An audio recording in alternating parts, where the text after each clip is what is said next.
우크라이나에서 세계 최강의 독일산 자주포에 심각한 결함이 드러나자 K9 자주포가 더욱더 주목을 받고 있다. 세계 최강 자주포라 불리는 독일의 펜자우비츠가 우크라이나 전선에서 큰 활약을 하고 있다고 알려졌지만 최근 큰 문제가 생겼습니다. 우크라이나는 총 30대 미만의 펜자우비츠 2000을 서방 동맹국으로 받아 바흐무트 최전선에서 사용하고 있는데 하루에 100발 정도로 쉼없이 너무 많이 쓰다 보니 일곱문이 이런저런 형태의 고장으로 인해 정상적인 성능을 발휘하지 못한다는 것입니다. 독일은 우크라이나군이 너무 과도하게 사용했고 운영 미숙으로 이런 일이 벌어졌다고 하지만 일부 펜자우비츠 자주포에서는 사격 통제 시스템에 오류 메시지가 나타나고 있다고 했습니다. 사실상 펜자우비츠는 가장 현대적인 자주포라 불렸지만 미국이나 프랑스의 자주포에 비해 실제 전투에 많이 참여하지 않았다고 했습니다. 근데 실제로 펜자우비츠 자주포를 전쟁에서 써보니 포탄이 발사될수록 높은 수준의 화재 가능성이 있는 것으로 알려졌습니다. 실전에서 이를 쓰면서 문제점이 드러나고 있는데 높은 고각으로 사격하는 경우 장전된 포탄이 중력으로 약간 내려오면서 약실 용적이 정상보다 줄어들고 그 상태에서 격발하면 높은 압력을 만들어내서 비정상적인 마모를 일으킨다는 것입니다. 결국 많이 써서 문제가 되는 게 아니라 이러한 결함 때문에 고장이 나고 있다고 파악되고 있습니다. 그동안 가장 강력하다고 믿었던 펜자우비츠 자주포가 전쟁에서 쉽게 고장이 나거나 정확도가 떨어진다는 말을 하고 있는데 이런 가운데 지금 한국에 K9 자주포 차체를 쓰는 크랩 자주포의 우크라이나군이 큰 희망을 걸고 있다는 말이 나오고 있습니다. 또한 K9 자주포가 더욱더 주목을 받고 있습니다. 우크라이나 언론은 도네츠크 지역 바흐무트 마을 근처에서 우크라이나 26포병여단 병사들에 의해서 파괴되었다고 보도했습니다. 폴란드 매체 WP테크는 폴란드군을 위해 개발된 155mm HS 크랩 자주포가 러시아군의 가장 강력한 박격포를 파괴했다고 보도했습니다. TS4 투입하는 핵미사일을 발사할 수 있는 능력을 가진 최전선에서 가장 강력한 무기라고 했습니다. 그런데 TS4 투입판에 큰 포탄을 장착하면서 분당 한 발밖에 발사할 수 없고 반동이 심하며 전투 위치를 떠나는데 오랜 시간이 걸려 적의 공격에 취약해졌다고 했습니다. 그래서 결국 투입판은 크랩 자주포에 표적이 되었다는 것입니다. 크랩 자주포는 K9 자주포의 차체를 쓰면서 발사하는 동안 눈에 띄게 반동과 소음이 적어졌고 무엇보다 정확도가 높아지면서 러시아의 자주포가 당해내지 못하고 있습니다. 지난 4월에도 우크라이나 총참모부는 크랩 자주포 영상을 올리며 크랩 차체 추진 포병 시스템은 조준 속도와 사거리 모두에서 훌륭하다 라고 극찬했습니다. 또한 지난 5월에도 크랩 자주포가 바흐무트 근처에 러시아 박격포 진지를 초토화시키는 영상을 공개하기도 했습니다. 폴란드 매체 디펜스24는 이 크랩 자주포가 도네츠크 전투에 투입되어 상황을 완전히 바꾸고 방어를 안정화시키면서 게임 체인저가 되었다고 했습니다. 실제로 크랩 자주포로 인해서 우크라이나군이 바흐무트 주변에서 전세를 역전시키고 영토 일부를 찾았다고 했습니다. 우크라이나에는 많은 자주포들이 와있지만 크랩 자주포는 러시아산 자주포나 서방의 자주포에 비해 더 높은 정확도와 대포 사격에 대한 노출 감소가 큰 이점이라고 했습니다. 사실상 이 모든 것이 폭격시 흔들리지 않고 기동성이 뛰어난 차체에서 오는 것인데 세계 최고의 자주포라 불리는 한국산 K9 자주포 차체를 달았기 때문이었습니다. 폴란드는 지난해 5월 18문의 크랩 자주포를 우크라이나에 지원했는데 이 자주포는 서방이 준 자주포와는 차원이 다르다고 했습니다. 지난 19일 뉴욕타임즈는 우크라이나에 도착된 서방의 무기가 형편없다고 보도했습니다. 미국 등 서방이 지원한 무기에는 러시아 드론과 미사일을 막는데 효과적인 방공 시스템도 있었지만 대대적인 정비가 필요한 제고 무기가 포함되어 있었다고 했습니다. 국방 전문가들은 우크라이나의 무기고의 30%가 항상 수리 중이며 이는 대반격에 대비해 모든 무기를 다 확보해야 하는 입장에서는 굉장히 높은 비율이라고 했습니다. 뉴욕타임즈는 그간 우크라이나 정부가 고장난 재고 무기를 바꿔도 기부자들이 곤란하지 않도록 항의를 참았는데 우크라이나 정부 한 고위 관계자는 서방 무기가 열악하고 사용할 수 없는 상태로 도착해 전투에 투입하지 못하고 재사용하기 위해 부품을 해체하는 데 지쳤다고 토로하기도 했습니다. 최근 이탈리아 정부가 우크라이나에 기증한 33 자주포의 경우는 엔진에서 연기가 피어오르고 다른 자주포는 엔진의 냉각수가 새는 동영상이 공개되기도 했습니다.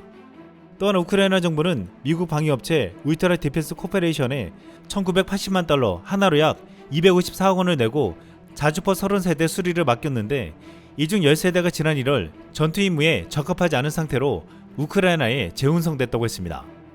또한 러시아 침공 이후 지난해 말 기준으로 우크라이나는 무기 공급업체에 8억 달러 이상을 지불했으나 이에 따른 무기를 전부 또는 일부를 받지 못했다고 했습니다. 결국 우크라이나에 전달된 서방의 무기의 상태가 형편없었고 새로 주문한 것도 인도가 늦어지면서 우크라이나 대반격 계획에 차질을 빚고 있다는 것입니다. 대부분 유럽 국가들은 그동안 실제로 전쟁이 일어날 것이라고는 생각하지 않았고 계속 군비를 줄여오며 노후화된 장비들은 거의 가동하지 않고 창고에 처박혀 있었습니다. 우크라이나 전쟁이 터지자 이런 장비들을 지원한다고 주었지만 거의 가동이 안 되거나 고장이 나서 수리하는데 애를 먹는 것들이 많았다는 것입니다. 나토에 가입된 서유럽의 나라들은 전쟁이 빨리 끝나기를 바라지만 인접국인 폴란드는 참전도 불사하겠다는 생각으로 우크라이나를 지원하고 있습니다. 우크라이나가 이번에 영토를 잃으면 폴란드도 위험해질 수 있다는 것입니다. 이 때문에 폴란드가 우크라이나에 지원하는 무기는 차원이 다르다고 말하고 있습니다. 여기서 폴란드는 러시아가 점령한 땅을 수복하기 위한 우크라이나의 대반격에 결정적 역할을 할 무기를 지원하면서 이번에도 한국의 힘을 빌리려 한다는 말이 나오고 있습니다. 얼마 전 폴란드가 국산 K808 장갑차를 구매하려다가 공동개발로 선회를 한다는 기사가 나왔습니다. 일각에서는 폴란드가 한국산 장갑차 라이센스 생산으로 경제적 이익을 노린다거나 기술 이전을 받기 위해서가 아니냐고 부정적인 시각으로 바라봤습니다. 그런데 지금 폴란드의 내부적인 고민을 알고 있는 이들은 K808이 제2의 크랩 자주포가 될 것이라고 말하고 있습니다. 크랩 자주포는 세계 최고라 꼽히는 K9 자주포의 차체에 영국산 포탑을 달아서 우크라이나 전장에 가서 활약하고 있습니다. 이는 살상 무기를 지원하지 않겠다는 한국 정부의 부담을 줄여주면서 사실상 한국산 무기가 폴란드를 통해서 우크라이나에 가게 된 것입니다. 폴란드는 한국에서 구입한 무기는 우크라이나에 직접 보내지 못하지만 한국산 기술이 접합되어 자국에서 생산된 무기는 한국이 허용한다는 것을 알았습니다. 한국이 폴란드에 수출하는 K808 장갑차에는 이탈리아산 센타우로 105mm 포탑을 달아주기로 했는데 폴란드는 이 작업을 직접 자국에서 하겠다는 것입니다. 신규 공동연구라는 명칭을 붙였지만 크랩 자주포처럼 포탑을 붙여서 K808의 놀라운 능력을 쓰겠다는 것으로 폴란드는 지금 포탑을 단 K808을 우크라이나 전장에 보낼 것이라고 예측하고 있습니다. 지금 우크라이나가 러시아의 강력한 방어선을 뚫기 위해서는 포병 전력과 전차와 함께 병력을 싣고 적의 참호를 뚫기 위한 장갑차가 필요한 상태입니다. 한 전문가는 장갑차와 병행하여 보병은 돌파구역에 참호를 뚫기 위해 전진해야 하는데 3km 폭 구간에서 8개에서 10개 지역을 통과해야 한다고 했습니다. 문제는 러시아가 깔아놓은 지뢰와 폭격을 견디고 빠르게 전진할 수 있는 장갑차가 필요한데 바로 K808이 이 역할을 해낼 수 있다는 것입니다.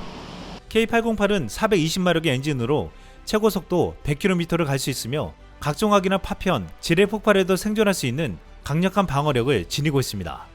무엇보다 K808은 차량과 철도를 만드는 빠른 생산 공정으로 현대로템이 만들고 있기에 다른 경쟁국들이 따라올 수 없는 속도로 납품할 수 있습니다. 폴란드는 이 K808을 공동연구라는 이름으로 자국에서 생산하여 폴란드군은 물론 우크라이나에도 보낼 것으로 예상되고 있습니다. 그런데 군사적인 목적 외에도 경제적인 측면에서도 이유가 있다고 했습니다. 폴란드는 핀란드의 파트리아사에서 개발한 다목적 차류형 장갑차 파트리아 AMV를 KT와 로스막이라는 이름으로 라이센스 생산하고 있는데 생산 면허가 2023년에 만료됩니다. 그렇게 되면 라이센스를 연장할지 아니면 다른 장갑차와 계약할지를 선택해야 하는 상황입니다. 이 시점에서 한국산 K808 베코가 눈에 띄었습니다. 파트리아 AMV는 대당 72억인데 성능이 별반 차이가 없는 K808은 대당 20억 이하입니다. 미국의 스트라이커나 독일의 박서 등과 비슷한 성능을 내면서도 이들과 비교해도 가격은 절반 수준입니다. K808의 가성비는 어떤 장갑차도 따라올 수 없다는 것입니다. 지난 4월 폴란드는 앞으로 로스막 장갑차 100대를 우크라이나에 판매하겠다고 했으나 이제 이것이 한국산 장갑차 K808로 바뀔 수 있다고 전망하고 있습니다. 지난 20일 폴란드 매체 디펜스24는 한 장의 사진을 올리며 로켓포 통합 예측 차량 세대의 첫 번째 배치가 하나 공장에서 조립 및 통합을 위해 한국에 도착한 지 불과 한 달 만에 마산 항구에서 하루 뒤 폴란드 8곱하기8 트럭이 배송되었습니다. 라고 보도했습니다. K239 천무 미사일 발사대가 통합하는 과정이 완료되었다며 이제 이것이 폴란드에 돌아가 토파즈 시스템과 통합될 것이라는 것입니다. 이 매체는 발사대 자체 외에도 80에서 290km 거리에서 표적과 교전할 수 있는 239mm 및 600mm 구경 미사일도 인도될 예정이라고 전했습니다. 이렇게 폴란드는 한국 기술이 들어간 폴란드산 무기로 우크라이나를 지원하는데, 러시아 입장에서 보면 꼼수처럼 보이지만 폴란드와 우크라이나 입장에서는 당장 한국의 훌륭한 기술을 사용할 수 있는 묘수가 되고 있습니다. 폴란드는 우크라이나가 밀리면 참전할 것이라고 말하고 있는데, 한국산 무기들을 빠르게 도입하는 것을 넘어서 당장 우크라이나에 보낼 수 있는 무기까지 한국의 기술을 빌려서 만들어내고 있습니다. 우리는 10년 후에 폴란드 군수공장에서 폴란드 육군의 공급될 군비에 관심이 없다. 우리는 가능한 빨리 군대를 무장시키는 데만 관심이 있다. K2 블랙팬서 6대가 그디니 항구에 도착했고 곧 20기가여단에 인도될 예정이다. 폴란드군은 이제 28대의 K2 전차를 보유하게 되었다. 지난 16일 폴란드가 또다시 6대의 K2 전차를 전달받자 폴란드는 물론 유럽 전역에서 크게 주목하며 큰 화제가 되고 있습니다. 이번 전달로 유럽에서의 의심은 이제 확신으로 변하고 있습니다. 폴란드는 한국과 지난해 8월 K2 전차 1000대, K9 자주포 672문을 계약했는데 불과 4개월 만에 K2 전차 10대, K9 자주포 24문을 전달했습니다. 이후 K2 전차는 계속적으로 전달되어 지난 16일 전달된 6대를 포함해 26대를 주었고, K9 자주포는 지난 1월 12문을 추가 납품하여 현재까지 총 36문을 납품했습니다. 폴란드가 한국과 대규모 계약을 맺을 때 나토의 많은 국가들은 허황된 폴란드의 무기 도입 계약에 대해 부정적이거나 비판의 목소리가 많았습니다. 왜냐하면 그동안 유럽에서 그렇게 많이 계약한 것도 보지 못했지만 그렇게 빨리 받아본 적도 없었기 때문입니다. 하지만 실제로 한국에게서 초스피드로 물량을 받는 것을 보고 정말 그렇게 많은 물량이 정해진 기간 내에 납품되는 것이 현실로 보여지자 이제는 우리도를 외치고 있습니다. 최근 우크라이나 러시아의 전쟁이 점점 격렬해지면서 푸틴은 벨라루스에 핵을 배치하고 나토는 첫 집단 방위 계획을 추진하고 있습니다.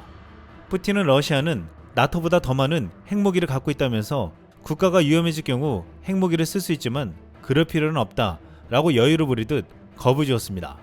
그러자 벨기에의 나토 국방장관들이 모여서 러시아의 공격에 대한 집단 방위 계획 수립을 논의했습니다. 나토는 러시아 위협에 대응하고자 30만 명 이상의 병력을 준비 상태에 둘 것이라고 했습니다. 당장 투입될 30만 명의 병력이라는 것은 그에 해당하는 무기 또한 긴급히 필요하다는 것입니다. 올여름 F-16에 대한 우크라이나 조종사 훈련이 시작되는데, 올가을 정말로 F-16을 가지고 우크라이나가 러시아와 맞서 싸운다면 당장 어떤 일이 벌어질지 예측할 수 없을 정도로 큰 우려가 되고 있습니다. 이런 가운데 폴란드에 한국산 K2 전차 28대가 1년도 채 되지 않아 도달했다는 것은 지금 당장 러시아와의 전면전까지 준비하는 나토 국가들에게는 큰 희망이 되고 있습니다. 글로벌 군사 매체 디펜스원은 나토 국가들이 러시아와의 전쟁을 위해 우크라이나를 무장시키는데 대부분의 무기가 폴란드를 통해서 전달되고 있다고 했습니다. 그러면서 토마스 스자트코프스키 나토 주재 폴란드 대사와의 인터뷰를 전했는데, 그는 유럽에서 가장 좋은 보증 공식이 나토라고 믿습니다 라고 하며 우크라이나의 나토 가입에 대한 실질적인 진전을 보여한다라고 말했습니다. 그러면서 폴란드가 얼마나 큰 노력을 하는지를 설명하며 폴란드는 어떤 면에서 우크라이나 전쟁에 더 큰 책임을 지게 될 운명입니다. 우리는 기본적으로 서방연합군에 화력을 제공해야 합니다. 우리는 동부 전선의 핵심입니다 라고 말했습니다. 또한 폴란드가 미국의 힘으로 싸울 것으로 기대하지만 폴란드 군대 기획자들은 2023년 이후 1500대 현대식 탱크, 세계에서 두 번째로 큰 아파체 헬기 함대, 가장 큰 자주포 부대 등의 목표를 가지고 있다고 말했습니다. 이렇게 말하면서 폴란드는 미국과 한국산 무기와 시스템을 구매하고 있지만 일부 품목을 자체적으로 공동 제조하기로 계약을 체결하고 있다고 했습니다. 한국과의 공동 제조를 말하는 것이었습니다. 또한 그는 유럽에는 우리가 필요로 것이 없었습니다.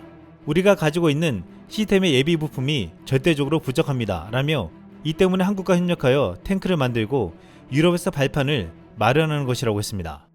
폴란드를 비롯한 많은 유럽 국가들이 전차와 자주포 등을 주문했지만 제때 받지 못했는데, 특히 헝가리는 독일 라인메탈의 2018년에 레오파드 전차 44대를 주문했지만 지금까지 단 한 대도 받지 못했습니다. 이 때문에 폴란드의 발언과 행보는 유럽 국가들에게 유럽 내에서는 제때 무기를 공급받을 수 없다는 현실을 일깨우며 우리가 해결책을 찾았으니 폴란드를 따르라는 식으로 들렸습니다. 폴란드 국방부 차관은 올해 총 국방비 지출은 GDP의 최소 4%인 43조를 쏟아부을 것이라면서 폴란드는 10년 뒤에 올 무기에 관심이 없다며 당장 무기와 장비를 확보해야 한다고 말했습니다. 그러면서 다른 곳은 오래 걸리지만 현재 한국만이 폴란드의 요구를 충족시킬 수 있다고 했습니다. 현재 체코, 루마니아, 슬로바키아, 핀란드, 에스토니아 등은 유럽에서만 무기를 구매할 생각이었지만 이제는 한국 기업에서 저렴하게 더 빨리 납품받을 수 있다는 사실을 알게 됐다고 했습니다. 지난 16일 불가리아 매체 불가리언 밀리터리닷컴의 보도가 인상적이었습니다. 이 매체는 폴란드에 K2 전차 6대가 또다시 도착하자 폴란드가 내걸었던 이 K2 전차를 폴란드 내에서 생산해 유럽에 수출하겠다는 기사를 대서특필했습니다. 이 매체는 폴란드 군사 매체 디펜스24의 편집장인 레이 그라프의 트윗이 전세계 국방 커뮤니티에 파문을 일으켰다고 했습니다. 레이 그라프가 지난 15일 올린 트윗은 K2 전차가 폴란드 공장에서 곧 출시된다는 소식이었습니다. K2 전차가 폴란드 방어에 그치는 게 아니라 전역 배포용으로 설정되면서 인근 유럽 국가들은 물론 글로벌 수출용으로 생산된다는 말이었습니다. 폴란드에서 설계된 최고 수준의 인프라와 다양한 혁신적인 구성 요소를 완벽하게 갖추고 있으며 한국은 원활한 운영을 위해 포괄적인 교육 및 물류 패키지를 제공한다고 했습니다. 또한 화력이 없는 전차가 무슨 소용이 있겠냐면서 이 패키지에는 제조업체의 규정한 기술 지원과 함께 탄약 공급까지 포함되었다고 했습니다. 그러면서 탱크 애호가들은 달력에 2023년 4월 2일을 표시하라며 이날은 군사발전에 세계에서 역사적인 이정표를 세운 날이라고 했습니다. 이 매체가 강조한 이 역사적인 날은 폴란드 국영 방산업체와 한국의 현대로템이 손을 잡은 날이었습니다.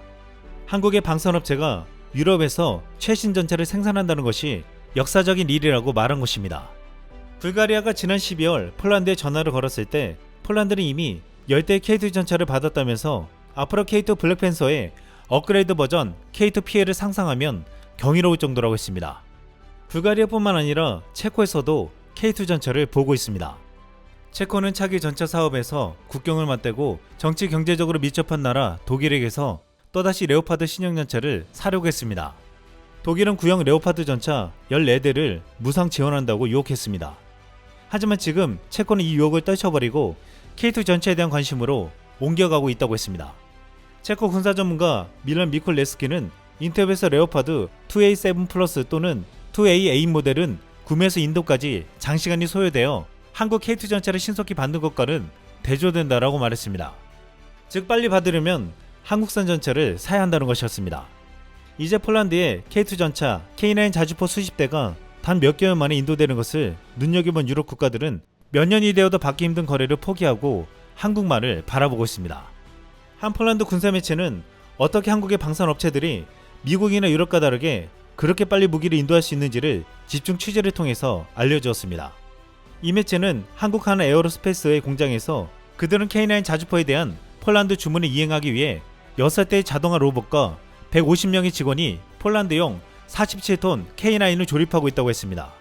또한 계약의 제시간을 이행하기 위해 제조업체는 고용을 50명 늘릴 계획까지 보도했습니다. 이 매체는 폴란드용 자주포 생산에 관한 로이터 자료 중 하나에서 한국 공장에서 로봇이 작업의 약 70%를 수행한다는 것을 알게 되었다며 K9의 용접 작업은 생산성 향상의 핵심이라고 했습니다. 그들은 하루 평균 8시간 운영하지만 필요한 경우 24시간 운영할 수 있다며 또한 한국 생산 담당자는 생산 라인을 증설할 계획이라고 했습니다. 한국은 노동자 1만 명당 로봇 대수를 뜻하는 로봇 밀도에서 세계 1위 국가입니다. 한국의 로봇 밀도는 1000대로 세계 평균 7배가 넘고 중국과 싱가포르를 제치고 2년째 압도적인 1위를 차지하고 있습니다. 공장에서 로봇을 가장 많이 효율적으로 사용하는 국가가 바로 한국이라는 것입니다. 세계 최고의 방산업체 록히드 마틴 관계자들도 KF-21을 만드는 한국의 공장을 찾아와 한국이 만든 세계 최고 수준의 대형 로봇 드릴링 시스템과 자동화 장비에 놀라움을 금치 못했다고 했습니다. 전 세계 전투기 업계의 최고라 불리는 록히드 마틴도 이러한 조립시설이 없었습니다. 전투기 날개에만 뚫어야 할 구멍이 17,000여 개인데 한국에서는 로봇과 자동화로 이러한 정교한 작업을 빠른 시간 내에 해낸다고 했습니다. 가뜩이나 쉬지 않고 빠르게 일하는 한국의 공장은 이제는 로봇까지 총동원해 24시간 찍어내는 놀라운 생산력을 보여주고 있습니다. 이것이 미국과 유럽과 다른 한국의 속도였습니다. 폴란드는 이제 한국산 무기를 대거 도입하는 동시에 이 놀라운 한국산 무기 제조 시스템을 이용해 유럽에 보급하려는 계획으로 주변 국가들을 다시 한번 놀라게 하고 있습니다. 우크라이나 국방부는 현재 6만 명이 넘는 우크라이나 여성이 우크라이나를 방어하고 있으며 그중에 4만 2천 명은 우크라이나 군대에 입대했다면서 러시아 침공에 대응해 더 많은 우크라이나 여성들이 군대에 합류함에 따라 이 숫자는 계속 늘고 있다고 말했습니다. 이렇게 여군이 늘어나는 것은 우크라이나뿐만 아니라 이미 2000년대 들어 미국, 영국, 독일 등 선진국에서는 여군 비중이 높아지고 있으며 최근 북유럽에서도 여군의 비중이 급격히 늘어나고 있습니다. 덴마크는 여성의 비율이 2014년까지만 해도 6%였지만 최근 9%에 육박하고, 노르웨이는 2015년 나토국 중 처음으로 여성 의무 복무제를 도입해 2021년 기준 20%까지 올라갔습니다. 과거 소련에게 침공당했던 핀란드는 75년 동안 중립을 유지해왔으나 최근 나토에 전격 가입하면서 러시아의 가장 큰 반발을 사고 있습니다. 핀란드가 나토에 가입한 것만으로도 이번 전쟁은 러시아의 패배라고도 말하고 있습니다. 핀란드는 러시아와 1340km에 달하는 국경을 맞댄 국가로 러시아는 나토의 동진을 막기 위해 우크라이나 침공까지 감행했지만 결국 핀란드를 나토에 합류시키면서 나토와 맞댄 국경을 2배로 늘렸습니다. 그동안 핀란드는 과거 러시아에게 침공당한 뼈아픈 역사를 기억하며 중립국이지만 군사력 증강에 힘써왔고 동원력으로 100만 명을 총검으로 무장시킬 수 있다고 했습니다. 특히 핀란드는 어떤 북유럽 국가보다 강력한 여군의 힘을 가지고 있는데 핀란드 여군이 운영하는 기갑부대의 힘이 놀라울 정도라고 했습니다.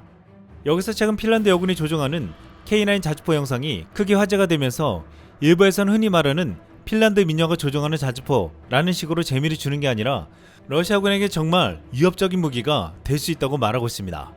K9 자주포를 모는 핀란드 여군들의 유형이 대단해 보였고 K9 자주포 안에서 일사불란하게 움직이는 동작도 놀라울 정도였습니다. 핀란드는 이 K9 자주포로 지금 엄청난 일을 구상하고 있습니다. 인구가 작은 핀란드와 같이 대규모의 정규군을 유지하기 힘든 나라에서는 방어에 가장 유용하고 효과적인 무기체계가 자주포, 견인포, 전차라고 했습니다. 핀란드는 이에 세계 최강이라 불리는 K9 자주포를 지난 2017년 중고로 48대로 구매해 배치하고 2021년 10월 10대를 추가 발주했으며 지난해 핀란드 내에 주둔하는 캐나다 나토군과 공동으로 쓰겠다면서 38대를 추가로 구매했습니다. 이렇게 총 96대를 구매했는데 최근에는 견인포 600대를 자주포로 교체하겠다면서 그렇게 되면 700대의 K9 자주포로 엄청난 포병 전력을 갖추게 됩니다. 러시아에게는 폴란드보다도 더 위협적인 국경을 맞댄 국가가 된다는 것입니다. K9 자주포를 만드는 하나 에어로스페이스의 손재희 사장은 얼마 전 수출 비하를 들려줬는데 지난 2016년 노르웨이가 K9 자주포를 구입하려고 현지 시험을 하는데 이웃나라 핀란드와 에스토니아도 구경을 하려고 참관했다고 했습니다. 그런데 노르웨이보다 핀란드와 에스토니아가 더 놀랐고 핀란드는 잽싸게 사겠다고 하며 에스토니아도 구입 의사를 밝혔습니다.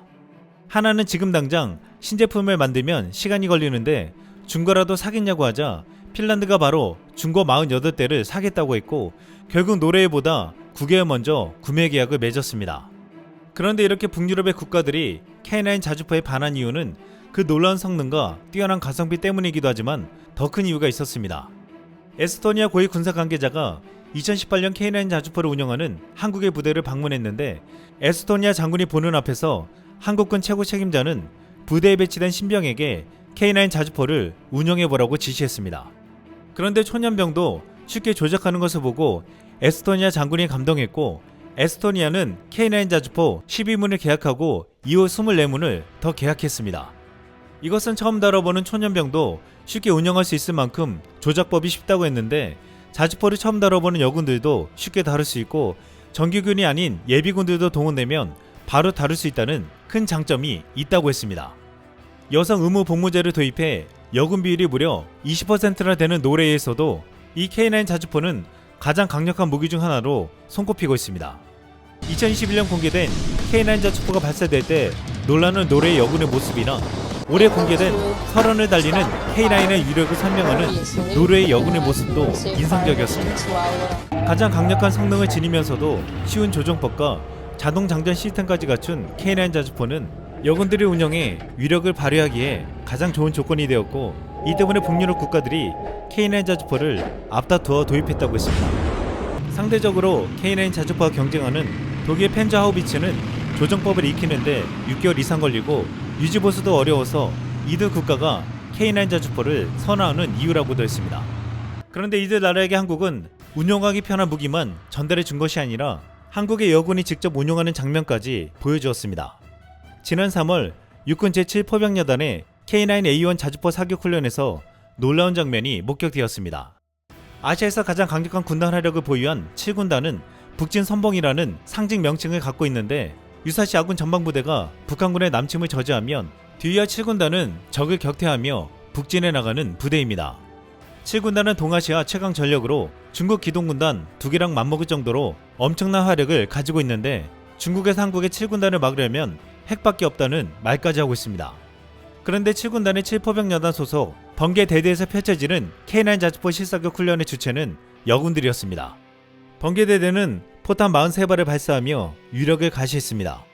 이 훈련을 지켜본 미국 러스 커핑스 중령은 K9은 최고의 화포 무기다. 이번 훈련을 통해 K9의 놀라운 능력을 다시 확인하게 됐다며 한미동맹은 역사상 가장 강한 동맹이자 적에게는 가장 위협적인 동맹이라고 말했습니다. 이날 사격 훈련을 한 번개 대대에는 최초의 여군 전포대장인 김유림 중위가 있었고, 탄약부사관 손세정 중사, 직접 자주포를 운영하는 김민수 하사 등 여군들이 훈련을 이끌었습니다. 이뿐만 아니라 전차 부대에서도 강인한 한국의 여군들이 활약하고 있는데, 지난해 말 육군 최초 여군 전차 중대장이 된 윤채은 대위가 화제가 되었습니다. 지난 2020년에는 K2 전차를 모는 한국의 여군 전차 소대장 사진이 트위터에 올라가자 여기 해외 네티즌들은 엄청나다라고 감탄했습니다. 그러면서 각국의 여군들의 모습을 보여주며 비교했는데, 그 중에서도 일본군의 사진은 전혀 달랐습니다. 강인한 카리스마가 풍기는 이 한국의 여자 소대장은 다른 나라 여군들과 대비되어 보였습니다. 이렇게 한국은 K9 자주포, K2 전차만을 판매하는 것이 아니라 이제는 이를 직접 운영하는 여군의 전술과 경험까지도 전해줄 수 있다고 했습니다.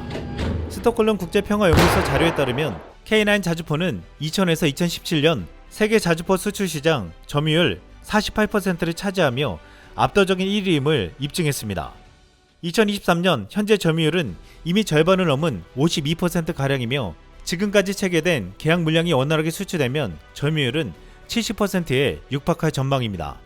앞으로 개발 예정인 K9A2는 선진국 거대 방산기업조차 뛰어넘기 어려운 목표에 도전한다고 했습니다. 자동화 기술을 더욱 개선해 일본당 최대 발사수를 기존 6발에서 9발로 늘리고 승무원도 5명에서 3명으로 줄인다고 했습니다. 사거리는 장기적으로 100km까지 늘리는 것을 목표로 하는데, 내년부터는 최초 자주포를 만든 본산지 영국에 노후 자주포 대체 사업까지 노리고 있습니다. 한국은 지금 당장 필요한 무기를 공급하는 것을 넘어 미래의 주역이 될 수 있는 무기까지 만들고 있습니다. 우리는 한국에 대출이 없다.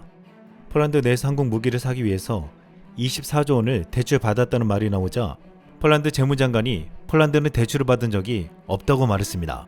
또한 마리우스 부하슈차크 국방장관도 한국에서 차관으로 자금을 조달할 것이라고 말한 적이 없다고 했습니다.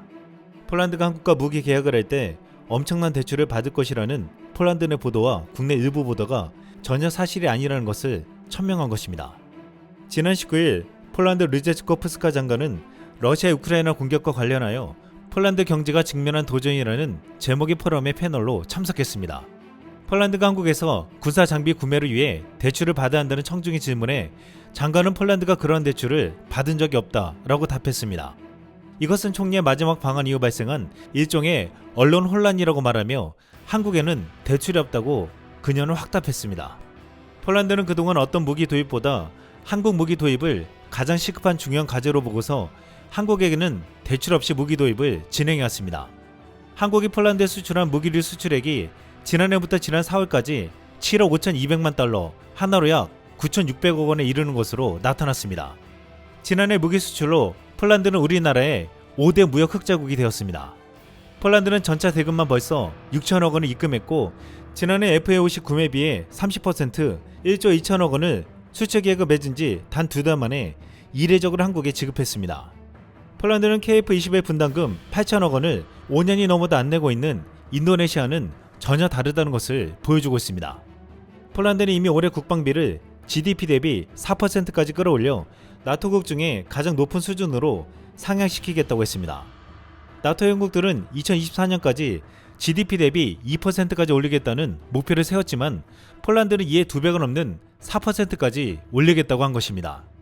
이렇게 폴란드가 국방비 예산을 올리는 이유 중 가장 큰 이유는 한국으로부터 무기 도입을 하기 위한 것으로 알려져 있습니다.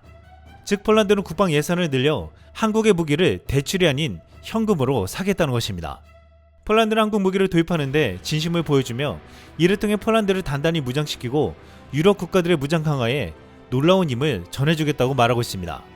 한국은 지난 16일 폴란드에 K2 전차 6대를 전달했는데 폴란드 국방부는 기존 납기인 오늘 9월보다 약 2개월에 앞서 K2 전차 6대가 폴란드에 도착했다고 밝혔습니다. 이로써 한국은 올해 주겠다는 28대 출고를 완료했습니다. 이렇게 빠르게 납품하는 것은 연내 협상될 2차 공급 계약에도 큰 영향을 미칠 것으로 예상되고 있습니다. 그런데 최근 한국 방산 기업들의 마케팅과 폴란드 매체의 콜라보가 유럽의 수출 전략에 큰 영향을 미치고 있다고 하면서 왜 한국이 수출 대국인지를 알 수 있게 해준다고 말하고 있습니다. K2 전차를 만드는 현대 로템은 폴란드의 대표적인 군사 매체 디펜스24의 기자들을 초청해서 현대 로템 창원 공장에서 K2 전차 시승을 할 수 있게 해주었습니다. 디펜스24에서 전차와 기갑 부분의 기사를 쓰는 데미안 라트카가 K2 전차를 직접 타보고 영상을 올렸는데 그는 오래전부터 K2 전차의 팬으로 직접 타보고서는 더욱 놀랍다는 반응을 보였습니다.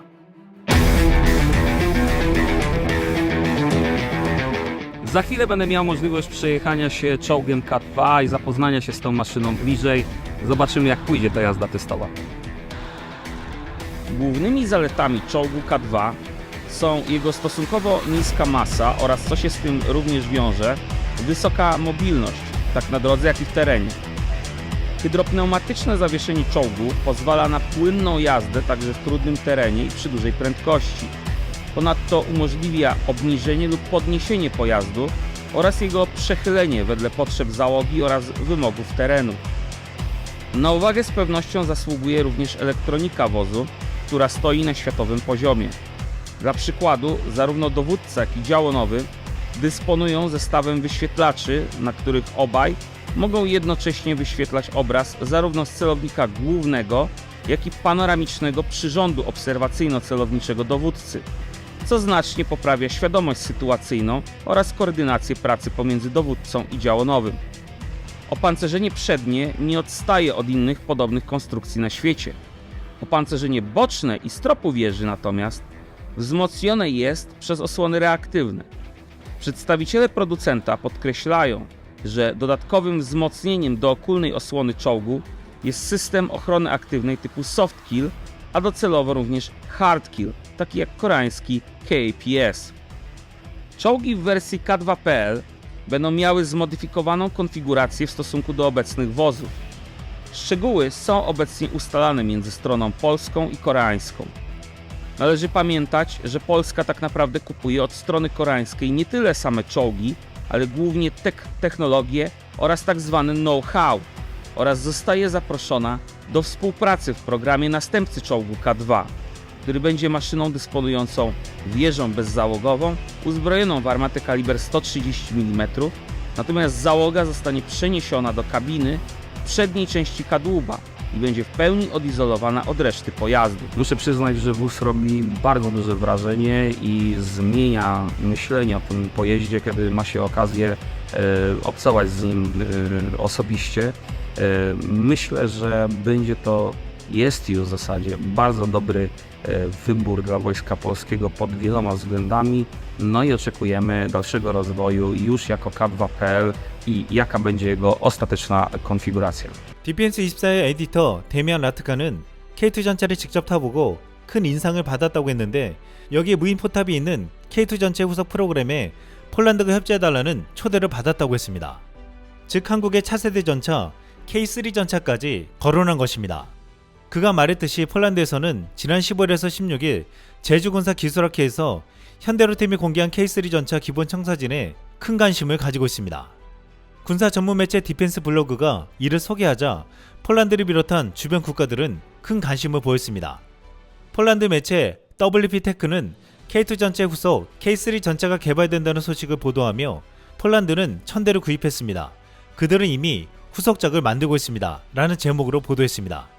이 매체는 K3는 폴란드가 1000대를 도입한 K2 전차의 심층 업그레이드 패키지가 될 것이라고 했습니다. 또한 루마니아 매체 디펜스 루마니아도 한국이 차세대 탱크의 개념을 제시했다고 보도했습니다. 이 매체는 K3는 원격으로 제어할 수 있어서 선택적으로 유인 또는 무인이 될 수 있으며 K3 전차 포탑에 대구경 12.7mm 기관총이 장착된 원격 제어 무장 스테이션이 설치된다고 했습니다.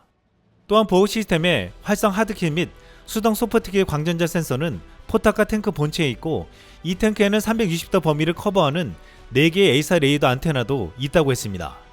현재 유럽의 차세대 전차 개발에 독일과 프랑스가 삐걱거리면서 언제 개발될지 모르는 상황에 놓이자 한국의 K2 전차뿐만 아니라 K3 전차에도 관심을 가지고 있습니다.